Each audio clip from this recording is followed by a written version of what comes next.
আসসালামু আলাইকুম। আজকের ভিডিওতে আমরা একটা গুরুত্বপূর্ণ এমসিকিউ নিয়ে আলোচনা করব।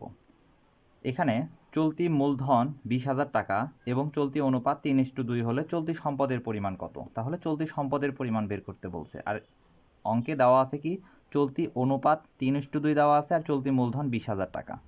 চলতি অনুপাতটা কিভাবে বের করা হয়? চলতি সম্পদকে চলতি দায় দ্বারা ভাগ করলে চলতি অনুপাত বের হয়। তাহলে আমরা ধরে নিতে পারি চলতি সম্পদটা হচ্ছে এই যে 3 ক আর চলতি দায়টা হলো 2 ক। আর চলতি মূলধন যেহেতু 20,000 টাকা দেওয়া আছে, আমরা চলতি মূলধনের সূত্র ব্যবহার করব। চলতি মূলধন সূত্র হচ্ছে চলতি সম্পদ বিয়োগ চলতি দায়। তাহলে আমরা চলতি সম্পদ আর চলতি দায়কে প্রথমেই ধরে নিয়েছিলাম, একটা 3 ক আর একটা 2 ক। চলতি সম্পদ 3 ক বসাই দিলাম, চলতি দায় 2 ক, আর চলতি মূলধনের পরিমাণ অঙ্কে দেওয়া আছে 20,000 টাকা, 20,000 টাকা বসিয়ে দিলাম। 3 ক থেকে 2 ক বাদ দিলে ক, আর এই যে 20,000 টাকা, তাহলে কর মান বের হলো 20,000 টাকা।